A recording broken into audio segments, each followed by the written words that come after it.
अथैकपञ्चाशः सर्गः।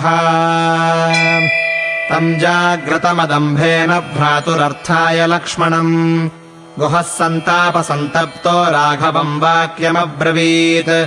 इयम् तात सुखाशय्या त्वदर्थमुपकल्पिता प्रत्याश्वसि हि साध्वस्याम् राजपुत्र यथा सुखम्। उचितोऽयम् जनः सर्वः क्लेशानाम् त्वम् सुखोचितः। गुप्त्यर्थम् जागरिष्यामः काकुत्स्थस्य वयम् निशा। न हि रामात् प्रियतमो ममास्ते भुवि कश्चन। ब्रवीम्येव च ते सत्यम् सत्येनैव च ते शपे। अस्य प्रसादादाशंसे लोकेऽस्मिन् सुमहद्यशः। धर्मावाप्तिम् च विपुलामर्थकामौ च पुष्कलौ। सोऽहम् प्रियसखम् रामम् शयानम् सह सीतया। रक्षिष्यामि धनुष्पाणिः सर्वथा ज्ञातिभिः सह। न मेऽस्त्यविदितम् किञ्चिद्वनेऽस्मिंश्चरतः सदा। चतुरङ्गम् ह्यतिबलम् सुमहत्सन्तरेमहि। लक्ष्मणस्तु तदोवाच रक्ष्यमाणास्त्वया नघा। नात्र भीता वयम् सर्वे धर्ममेवानुपश्यता। कथम् दाशरथौ भूमौ शयाने सह सीतया। शक्या निद्रा मया लब्धुम् जीवितम् वा सुखानि वा। यो न देवासुरैः सर्वैः शक्यः प्रसहितुम् युधि। तम् पश्य सुखसंसुप्तम् तृणेषु सह सीतया। यो मन्त्रतपसा लब्धो विविधैश्च पराक्रमैः। एको दशरथस्यैष पुत्रः सदृशलक्षणः। अस्मिन् प्रव्रजते राजा न चिरम् वर्तयिष्यति। विधवा मेदिनी नूनम् क्षिप्रमेव भविष्यति। विनद्यसु महानादम् श्रमेणोपरता स्त्रियः। निर्घोषोपरतम् तात मन्ये राजनिवेशनम्। कौसल्या चैव राजा च तथैव जननी मम। नाशंसे यदि जीवन्ति सर्वे ते शर्वरीमिमाम्। जीवेदपि हि मे माता शत्रुघ्नस्यान्ववेक्षया। तद्दुःखम् यदि कौसल्या वीरसूर्विनशिष्यति।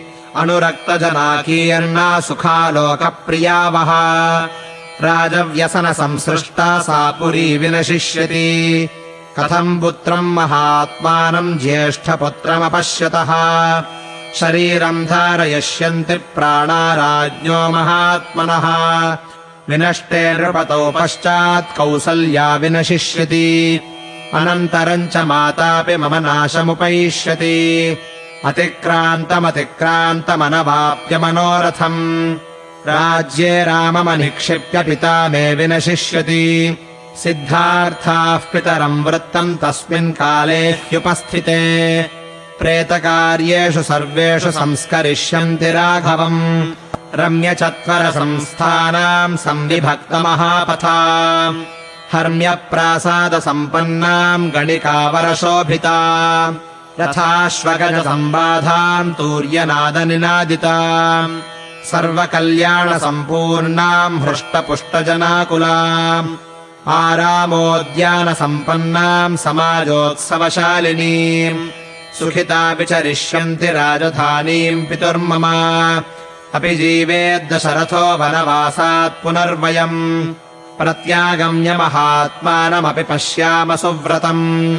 अपि सत्यप्रतिज्ञेन सार्धम् कुशलिना वयम्। निवृत्ते वनवासेऽस्मिन्नयोध्याम् प्रविशेमहि। परिदेवयमानस्य दुःखार्तस्य महात्मनः। तिष्ठतो राजपुत्रस्य शर्वरी सात्यवर्तत। तथा हि सत्यम् ब्रुवति प्रजाहिते नरेन्द्रसूनौ गुरुसौहृदाद्गुहः।